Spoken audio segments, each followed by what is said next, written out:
Hey guys, what's up? Welcome back to the Neo Extreme Gaming Podcast. I am your host, Neo Vampiro. The same Neo Vampiro that you see on YouTube at Neo Vampiro Gaming and Twitch, Neo Vamp 97. Today's podcast will be a little different than my video game version because this is about my life as well.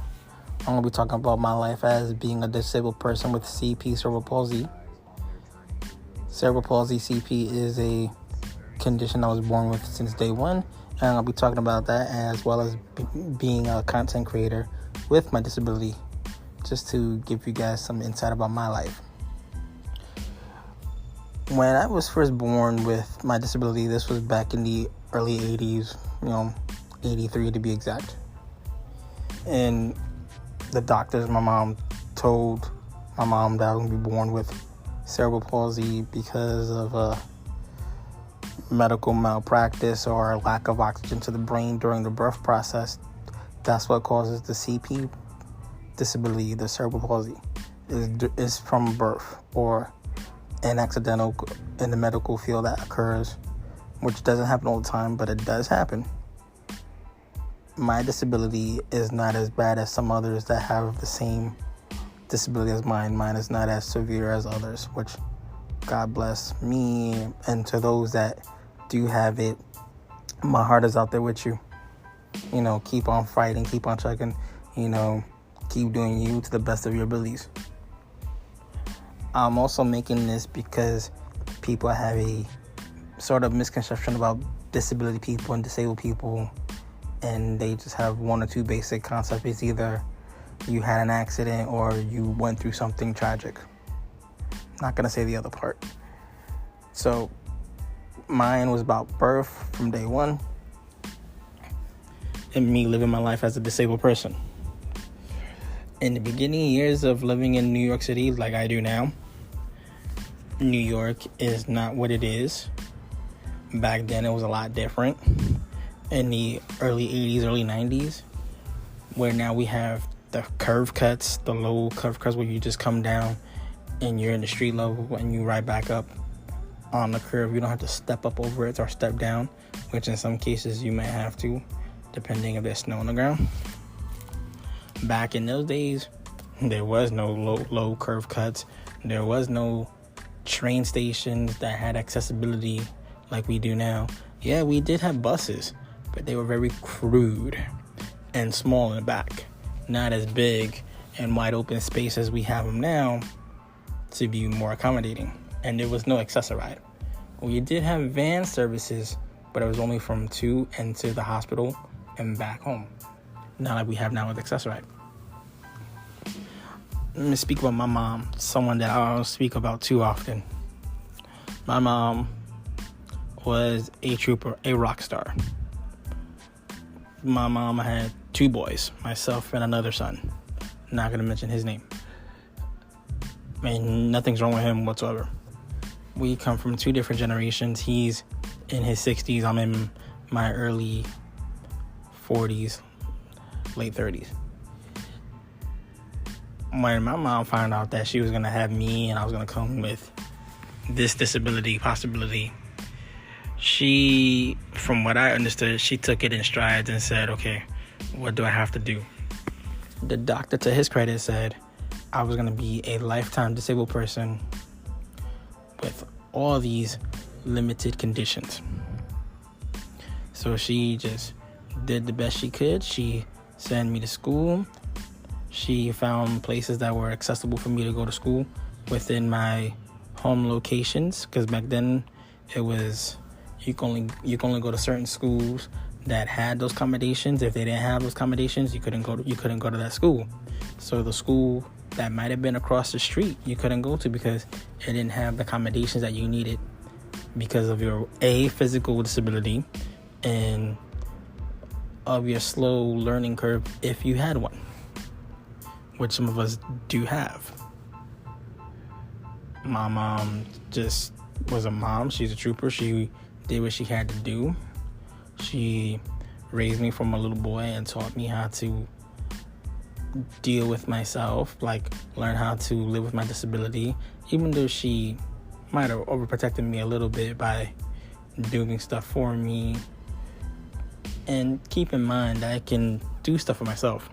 She taught me how to cook, clean, do things for myself from top to bottom, manage a household, do things, even do the basics that I have to do differently. I do everything from my wheelchair. A lot of people do it without their wheelchair because not everybody is born with a disability. I do everything from my wheelchair. And without my wheelchair, I can't do much of independent stuff. My wheelchair is my backbone. It's my support system. Because I can walk, but I need assistance, or I need a walker or someone to walk with me or help me do stuff in general. Because with my disability, I don't always get the signals to put one foot in front of the other constantly and repetitiously without even thinking about it. I'll do it for a little bit, and then my brain will just forget to send a signal in. My legs will just stop, and then there you go. That's where my disability comes into play. So I don't have the mental ability to constantly walk flawlessly. It's like a stop-start. That's the way I'm explaining my condition. For some others, it's for other reasons. And my mom, she taught me how to do everything from my wheelchair perspective. It's just that she was really, really caring and nurturing, overbearing, very protective. And for those that know my mom, she didn't want to see me get hurt or nothing like that. And when I used to go to programs like horseback riding for disabled people back in the day in the 90s, we used to go horseback riding in these summer camp programs that were day programs. My mom was terrified because like her disabled baby boy is going to be on a horse, but the teachers assured he'd be safe and I didn't get hurt, which I had a blast. But my mom, she was terrified for me, and she hated seeing me get dirty or get into fights. And I was the boy's boy. I was a typical boy. I didn't mind getting dirty. I loved getting into physical trouble. You know, I was the rebel rouser. Still am the rebel rouser compared to my brother. You know, my brother was the, did everything that mom said, and they had their own relationship. I was the rebel. So, to continue how it was for me back then till now, New York was different. I couldn't get around as openly, as freely as I can now because it wasn't there. It was hard for us to cross the street and take for granted like we do now, but it was hard because if you didn't have those curve cuts or have somebody else willing to assist you, you couldn't get across the street. You had to keep walking the street until you found a way to get on the sidewalk. Unlike today, it's everywhere now. Every street, every corner. In front of the curve cuts may be jacked up because the streets are kind of cracked up at some points, but it's there. And even going into the stores, not every store was a walk-in. Not saying that now, which is more acceptable now to be more of a walk-in store with ramps and stuff. But could you imagine back then, 30 years back then, 39 years back then? Oh man, it was rough. If your store wasn't level to the ground, you had to ask someone for help or have the store manager come out and assist you. That wasn't easy. And my mom was always about, can you do this? Can you do that? Can you do this safely without me worrying about it? Because she was a worry. She worried. But when I finally went to school in the public system, because I started in a private school when I first started, and I met my first few friends, some of them you may know by their tag names. I went to a private school system that was totally accessible, and then I went to the public school system. My first school was PS 146, which was totally, you had everything I needed, from elevators top down from the first 3 floors, because there was 3 floors at first, and then we had a big ass playground, and we went outside every day, and everybody that worked there was nice, cool, and we had para assistants, as they call teachers assistants or paras back in the day, because as kids with special needs, we needed that extra assistance to help us go to the bathroom or write notes for us, because some of us did have writing problems or we couldn't write fast enough. So they helped us with our notes and helped us learn what the teacher was saying in case we needed that extra time. And I was part of the special ed program, where special ed was where you learned everything you had to learn, just at a slower pace than the regulars did. I was in my first year of school from first grade to sixth grade was PS 146, which my mom helped me get into, and I had to use a school bus that had a lift. Some people used a school bus that didn't have a lift. I had to use one with a lift. Did I like it too much? No, because it made me feel different. And then, you have to get up super early and wait for the bus to come. And like, why are we getting up early? Where because the bus was coming. And if you didn't get downstairs for that bus, that was it. You was either going to miss school. And back then, it was a bigger deal than it is now. Because when I was going to school, if you didn't go to school enough, they would send the officer to figure out why you wasn't in school for a certain amount of days. Now, I don't know how it goes now, but that's how it was for me. My mom would walk me to school with my brother if he was not at work yet. And my brother took me to school, and my dad too, my mom. Because it was not that far from the house from where I was.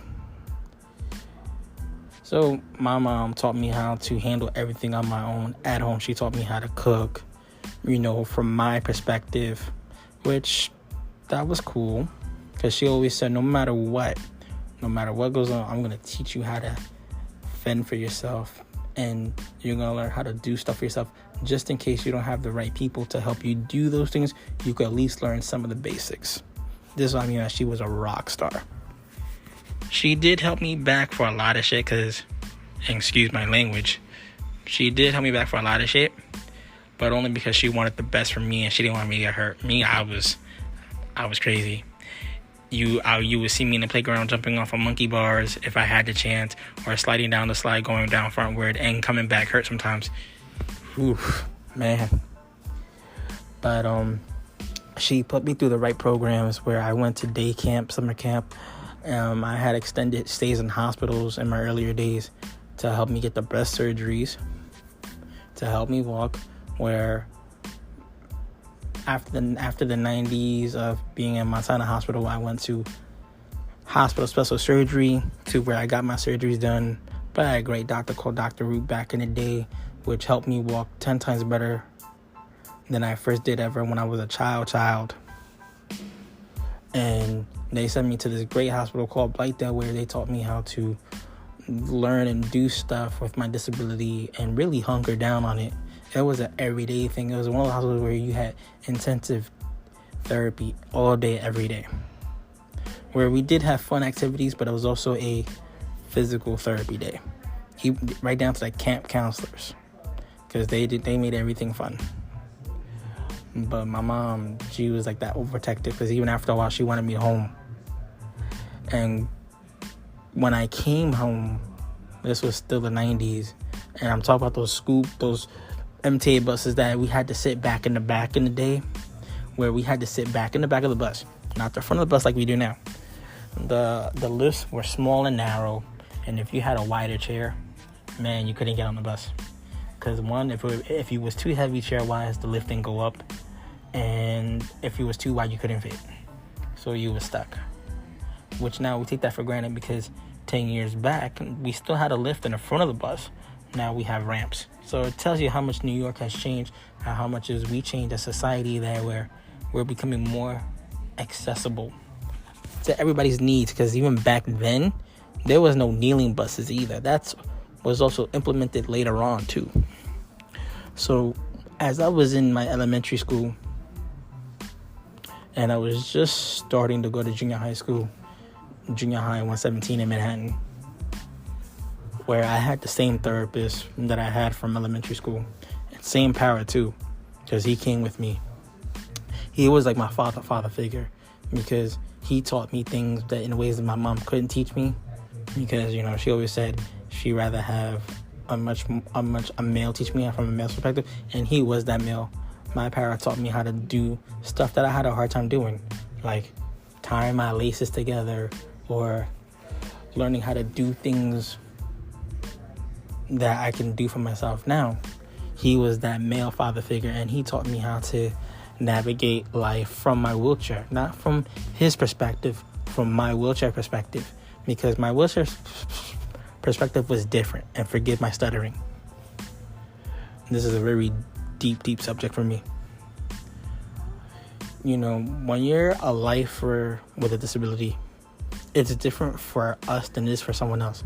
Someone else can just get up and get to do something that they want to do on the fly, where depending on the level of your disability, you may need someone's help, you may not need it, but you need your wheelchair, or you need your cane, or your walker, or you need that special lift to help you get out of bed, just to get out of bed. For some of us, if we don't have those things, it's not easy. And me being a premature baby born with a disability, and I've been lucky to not be as bad as others, I'm very grateful for the help I did have then. But some of us live with that now. And this ties back into those buses. Back then when I was travel training, we had this travel training program where they taught us and teach us how to use public transportation. Back in the day, they gave us a key to operate the lift. And everybody knows that, where if you was given a key to operate the lift to the bus driver, used to say back then, "Oh, I don't have my key to operate the lift," you would give them your key to operate the lift so you can get on the bus. Because the buses, the way they are now, where you see the 101, 102, 103, and you see the sign, 101 comes in 5 minutes, 102 comes in 3 minutes, 103 comes in 2 minutes, or whatever the case. You're now well educated and know how long it can take us. Now we got cell phones and smartphones and all this privileged information at our fingertips. Back then, there was nothing of that for us. When we started using all that back in the day, quarters were accepted, dollar bills were accepted. Back in our parents' days, tokens were the thing. Before we even started using transportation, it was tokens. When we started using it, it was regular dollar bills and loose change. Now we got Metro cards and Easy Passes and Omni Passes. That's now. So it shows how long we came. So I wanted to get out and be like my friends, and I couldn't figure out why I was born differently. It's a mental trip, something that I had to deal with, and it wasn't fun because I wanted to go out and do certain things. My mom would be like, "No, you can't do that, because what if you get hurt?" and so forth and so forth. So it wasn't easy. But over time, my mom led up to where she let me go out. What happened was that one time she said no.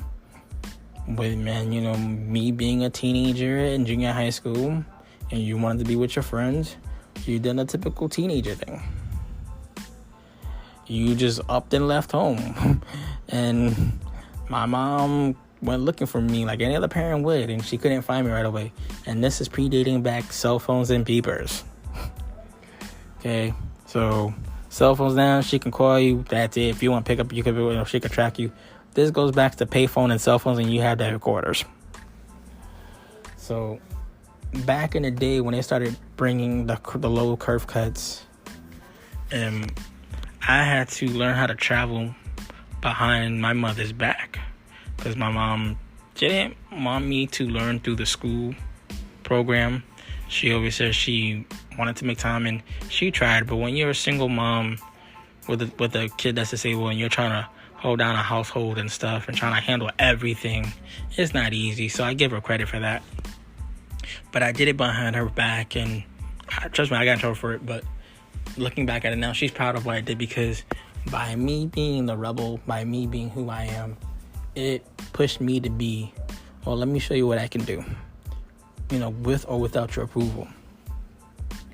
I guess secretly she wanted me to become, he's going to learn independence, and he doesn't always have to seek my approval. But it came with a drawback.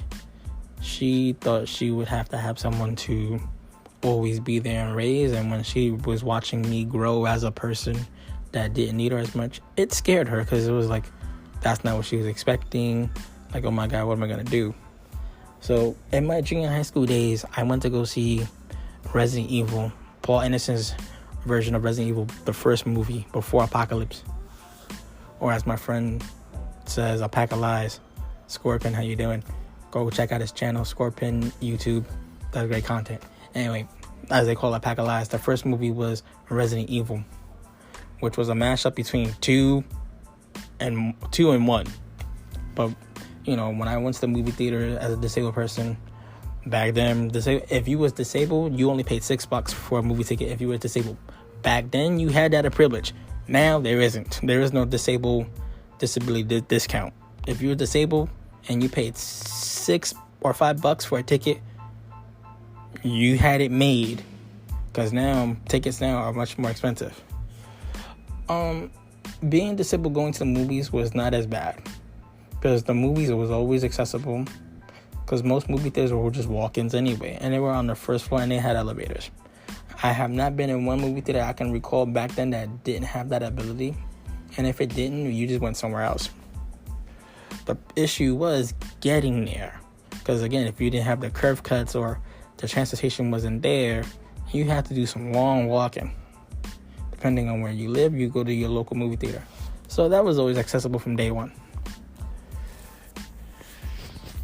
But being a teenager disabled person, that was hard because not every club back then was accessible.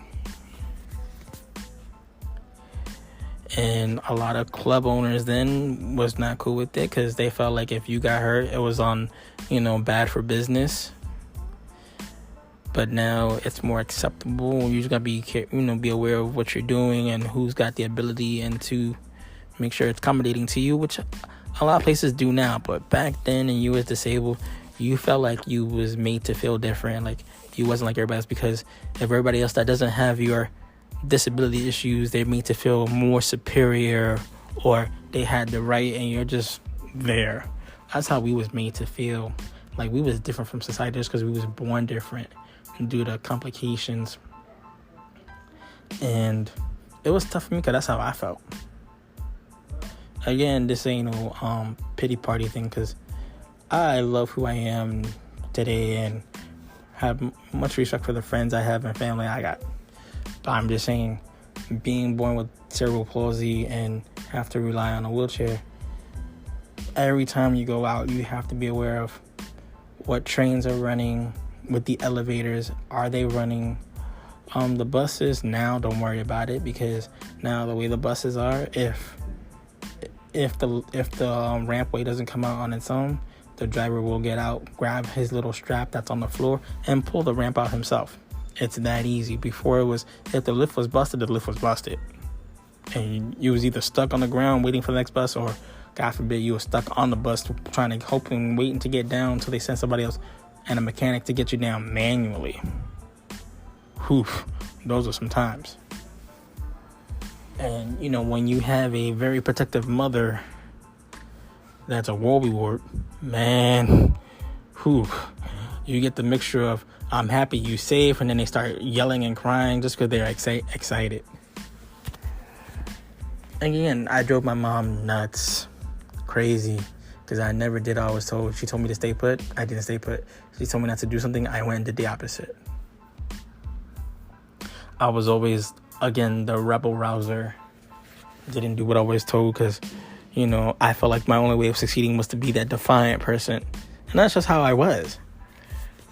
If you told me no, not to do something, my first question is, why can't I do this? Can I at least try to do this? That's how I always been. That's how I live my life. I don't like hearing no to this day. And if I feel like I can do it, let me show you how I can make it work. And that's how I was even in junior high school. And a lot of hormones. People will always ask, you're disabled, how can you do adult stuff? Yes, us disabled have kids. Yes, we do have sex. It may be different from everybody else, but we do have it. We just find creative ways to make it work. Whether it's if your partner is cool and he or she don't care, and she sees you as the person that you are, you're gonna get down and dirty no matter how y'all can get down. Whether it's her sitting in your wheelchair and she does what she gotta do, or if you're a female in a chair and you got that man that's able that wants to do what you do but sees you as equal to him, it don't matter. Y'all gonna get down. We still live our lives as normal as we can. We just have to be given that proper chance and find a way to make it work for us, because it's case by case basis. It's not a one size fits all. It's a case by case basis. Not everybody's disability is the same as the other or the person right next to you. Can we have kids? The ultimate subject of all. Yes, we can have kids, but it becomes more scrutinized, especially if you're a female person in a chair and you don't have that right support system. The quickest response is, oh, we gotta take the baby away from you or put it in child services because you're not adequate enough to do it. In my case, I don't go through that because obviously I'm a guy and I don't have kids of my own yet. Hopefully one day get there. But when you're a female with a disability, it's hard, super hard, because we don't get 2, 3, 4, or 5 chances as they would give a regular female person that's not disabled. Because if she makes a mistake, it's okay, it's an accident, it's no problem. If we make a mistake as a disabled person, there is no second chances. You're not qualified unless you have that support system. So it's not easy. Everybody thinks that, some people think that we got it easy because some of us do get monthly incomes and we got it made and we don't got to work and we could just sit home and chill. That might sound great to a lot of people, but when you don't have the option to do something that you see everybody else choosing to do or choosing not to do, and you don't have the choice to do it, that becomes the issue, because some of us are not given that choice and we wish that we could have that choice. I myself am given a choice. Excuse me. I am given that choice where, yes, I was born on the system, and because of my disability not being so bad, but I do need my wheelchair to do a lot of things. My wheelchair is my backbone, like I easily stated. Without my wheelchair, I'm not as high functioning as I am. But for a lot of people, we're not given the choice to work. I'm given the choice because I fought for that right. And I do hold a job next to streaming that I work 2 days a week and worked a total of 24-hour shifts, 12 hours each day, Saturday through Sunday. And I always feel like I have to prove myself to say, I'm just as good as this person, give me a chance. And this is how I was in junior high school days. I was in a basketball team where we did have a basketball team league, and we went out with heart, mainly because we just had fun, because we were just a bunch of guys in chairs. And being a wheelchair baller is just like being a regular baller, but we got wheels. And we may not get tired as easy, but picture this. You're in a wheelchair, you gotta do everything with your arms. Your arms is your legs and everything. You gotta push with your arms, box with your arms, get dressed with your arms, do some stuff with your legs, of course, if you have that ability. Push with the wheelchair and dribble a basketball and shoot. So imagine being myself, to where if one of your arms go and it's not as operable that you would want to be, there goes half our mobility, because if we get injured, it's hell on earth. So as for me being disabled, if I was to get hurt, it's a scary thing. When us disabled get hurt that don't have the same mobility or options as I do, it's even worse, because if that person doesn't come to work that day, you don't have a normal day. Some of us do have home care aides, and depending on the people, we have to get up and do our day-to-day business. But imagine if you had to wait for your aide to come to work. You know what I'm saying? And that's not an easy thing. And I give it to those that have home health care aides and have to deal with that. It's not easy, but yeah, you see everybody else getting up and you wishing that you can do those things.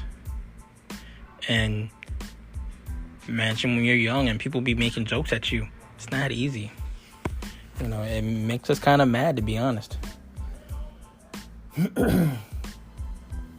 I was very, lucky to where, like I mentioned, I had a para aide that taught me how to handle myself, and he was more like my father figure than anything else. He was with me right up until high school, because high school was a bigger deal for me.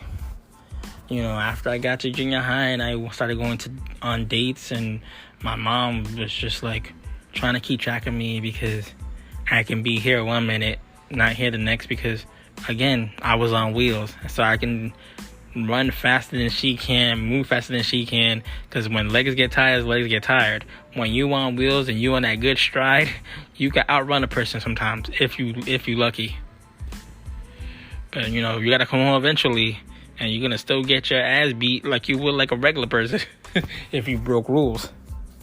But my mom always pushed me to do more, or rather be more outlandish. She never said it outright, but she always gave me those hints. The more you say, you can't do this, that was a purposeful way of saying, yeah, really, watch me, I'll do that.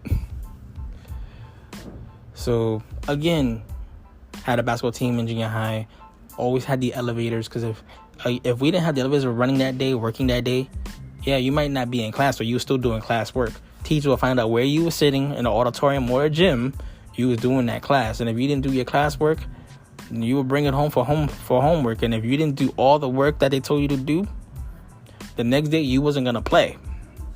So I was, give and take of cause and effect, of causality, cause and effect. You do good, you get rewarded. Do bad, get stuff taken away. We had the same rules apply to us that you would apply to someone else. Just different. So then New York was starting to grow and change, where the curve cuts were coming in to where the buses were starting to grow with us. And they were growing pains.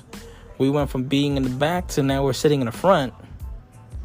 And we had to lift. And God forbid if those lifts bust, you were stuck. And people would complain, but that was just our way of life. And then later on, in the upper 2000s, early 2000s, where we're hearing that we're going to have Access-A-Ride, which I don't use, but I'm grateful that we have it as a community, because it's given us more independency, where as long as you book your rides on time and you tell them what you need and what your limitations are or disability, the drivers of Access-A-Ride will be there to help you get on board or help you get what you need if you're to where you need to get to if you're blind. But we have that ability to make sure that we can still be independent without being boxed in, without the need of regular transportation. Access-A-Ride is not perfect by far. It wasn't then. It's a lot better now. But imagine back in those early days. Crude. And they help the elderly too, because it's not just severely disabled. It helps the elderly still be high functioning and high active as much as you can. So it applies to the elderly too. I used Access-A-Ride a few times, and I can tell you those rides are bouncy. So as a disabled person sitting in the back of a van or even the regular seat, if you wasn't ready for it, you was going to come up and land hard, because those rides were a little unforgivable at times. But I was glad to have them, because who wants to wait for a bus stop when you could wait for your ride to show up? But I'll tell you this, sometimes your ride never did show up, and they would say, oh, we was outside, and you outside looking like, I'm right where I need to be, I don't see you. So it was ups and downs as a chair and a lifer. And my mom loved it, because she figured I'm being picked up as door-to-door service, but sometimes they make you late. And if you was that type of person that didn't know how to get to the location on your own and you had to rely on door-to-door service, you wasn't going to get there unless you had a ride separate to get there, like a friend or a family that didn't mind taking you. So for me and for us, we have to rely on a lot of things that we take for granted, like Access-A-Ride, or even now some car services offer wheelchair accessibility, which took a long time to get to, almost, I would say, 30 years to go from point A to point B like we are now.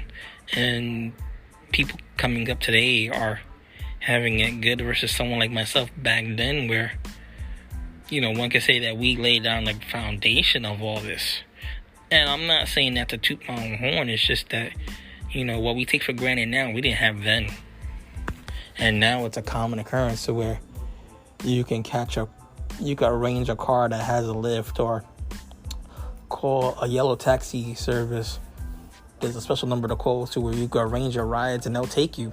It might be a little pricey, but at least it ensures you get a ride if you don't want to be dealing with Access-a-Ride. Or if you have those special cars that's tailored to your needs, where there's more car manufacturers now making more cars for the handicapped community than they were back then. Back in the early 90s, early 2000s, late 90s, there was only one or two. Now you got at least 4 major car companies that I can recall off the top of my head. Now that's more tailored to us, just because we're people, we're human. We're people too that want to live normal lives, or at least our version of normal as we can, and not be treated as you're disabled, so you're an outcast. We want to have the same rights as equal opportunity, because we feel like we earned it. We went to school, we got an education, which wasn't easy, because if you didn't feel good that day because you got other issues going on, or your disability was so bad that day that you couldn't go to school, it stops you. Unlike another person that just walked in and said, I didn't feel good today. I woke up feeling hurt. Okay, you felt hurt. I'll give you that. Imagine how we feel. If we feel super hurt that day and we can't get up, and we have a hard time getting up when we feel great, it takes a lot more energy out of us to even do something simple. Again, just out here bringing awareness to it of, what cerebral palsy, CP does, where over time, depending on your disability, it can start to break you down even more with age, depending on your disability. And we have to rely more on what we have now. Like, if you're a person that's disabled that needs to use a shower chair just to take a shower, a special kind of chair that helps you get to and in and out from the bathroom, that's something that we didn't have back in the day that we have now for some people. Or we have walking showers where that was hard to come by. Now it's depending on your projects or how you live, you can have that ability and still have that roller shower chair and get it wet and not worry about getting it damaged.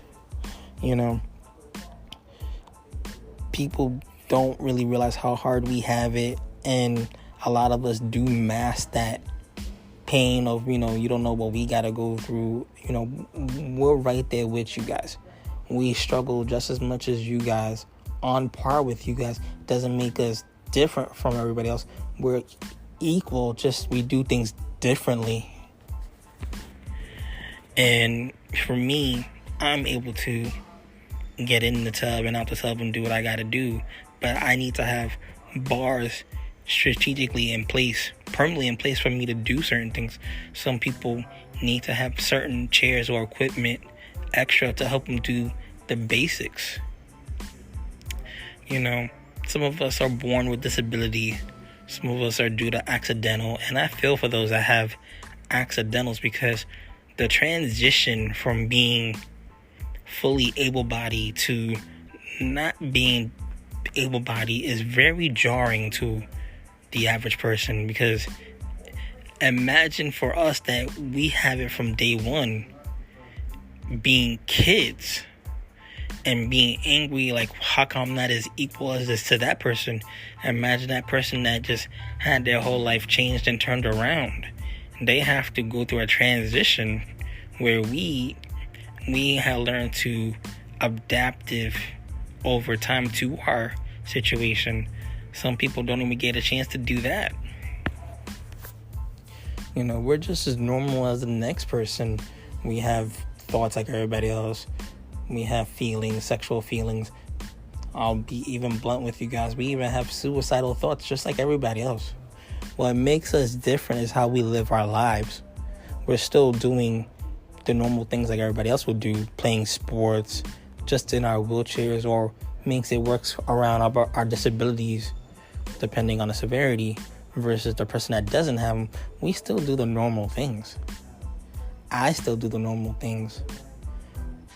It's just I need my chair to do that. Or someone else needs their power chair.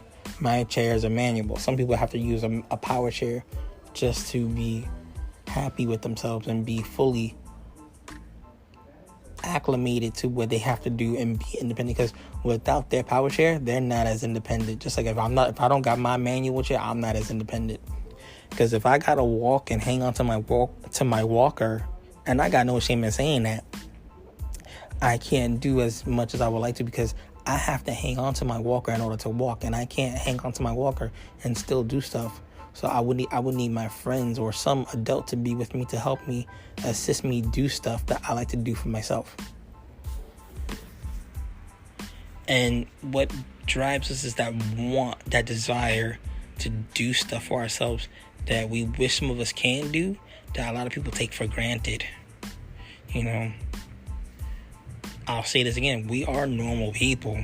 It's just our normal may not be normal for some people. But it's normal for us because we don't have a choice. Even the ones that are in transition from that able-bodied status to that disabled status, depending on the level of it, people have to adapt to what their lives are. This is our life, and we are business owners, business corporates that work in the corporate life, or we are running a business, or in this case, we're content creators, because I am a content creator on YouTube. The beauty part for me about content creating is I'm not being judged by my disability. I'm being judged by the content I produce, the content I put out. The best me I can give you as Neo Vampiro or Neo Vamp. My chair is not a factor. The reason why I say that is because outside of streaming and you're trying to get a job, it's hard because people will just look at you and be like, oh, you're disabled. And they don't say it outright. They don't. Some of them will, if they got the balls to say it. A lot of them don't. And a lot of jobs out there are not easily made or available to us. And if they are, they're afraid to take that leap of faith. Because the first thing is, we don't want you to get hurt. It's a liability issue. Okay. But it says here on black and white, equal opportunity. Some places, some jobs will give you that chance. If they feel like, okay, you're doing a regular desk job, you're typing on the computer, filling out forms, you're answering phones, you're coming in every day with your chair, they'll still give you that chance because they see the determination. And for those that get it, congratulations. You know what I'm saying? More power to you. Because you got a boss that saw the real you beyond the disability that they saw. Which does happen, but it doesn't happen enough. And hopefully one day it does change. But for a lot of us that go on job interviews, we get shut down because all they see is the disability, whether it's the chair or the power chair. Or, if it's the cane, or if you got to rely on certain medications that prevent you from being to work on time, or if something flares up to like, how bad does it stop you from working? Because they do ask the question like, will your disability prevent you from being on time? Or what reasonable accommodations do you need in order to be good at this job? And depending on the job and the boss, they will give you those acclamations of what you need if they feel like this is a good bet and it's worth doing. What it comes down to is that people are fearful. They're afraid to take risks because they're like, if we get hurt, it becomes a liability. When someone else gets hurt, it's a liability, but it's a different liability. So we don't get the same chances. The same chances as if someone's a mother with a disability, right away, if she messes up or makes one mistake, you don't get a second or third chance. If someone else that doesn't have a disability, they'll give all the chances in the world because they think that we can't do when we can. All we need is the right equipment, the right space, and give us the chance to show what we can do in our own way that may be unorthodox to you, but it works for us. So disability doesn't just come as you had an accident or you was in the wrong place, wrong time. Disabled comes in many different forms in the medical world today. If you're disabled now, it's not just a severe disabled, you're one and done. There's many shades of gray. Depending on the level of your disability, it may be light, it may be heavy. It all depends on what's what. And it depends on your disability too, because again, I'm mentioning cerebral palsy, but there's other disabilities out there that I'm not mentioning that can be just as devastating, like muscular dystrophy or Bell's palsy that comes in later, or you get the shakes, or you develop a phobia that makes you afraid of going outside, because you never know what a person is going through that might develop stuff afterwards. So disability comes in many forms. And streaming for me has opened the doors for me and my disability because, one, it makes me talk about my disability a lot more. My fans know that I'm a person in a chair that has fun in my chair. It's no longer a stop or a life for me, but more of an extension of life for me, because streaming has given me that confidence to be me and not be judged by my chair. And my real friends and family, they don't care about that. All they see is me having fun, because I can go outside and have fun with my friends. I can go out and play ball with my friends because I have that ability. And even if I couldn't do it and I was more limited, the friends that you have in your life that really see you as a friend, they don't care about your outward appearance. They just see the good in you, and they see what's inside of your personality, and they just want to be around you because you're a good person. All we need is just to have that opportunity. And sometimes we just have to make that opportunity. Some of us are given the chances. Some of us got to take that chance. You know? I'm saying all this because there's a few people out there that either A, faking their disability and it pisses me off, or B, they just give the disability thing a bad rap. So I'm just saying stuff from my perspective, just like you probably will hear down the line from everybody else's perspective. If you listen to similar stuff to what I'm saying, disability comes in many forms, and you know, there's a lot of famous people that have a worse disability than mine that are 10 times more successful and doing crazy and amazing things and giving out, paying it forward and trying to give better lives to better people. Like, look what I have. I want to extend this and give this to you and give the same opportunity that I want to give to you that either I didn't have or I was given to have, and I want to give it to you. And streaming does that for me. Being on YouTube, being on Twitch, it does that for me. Now I'm in a position to where I can help people do what they love. If you want to be a content creator and you love it and you have the true joy of it, great.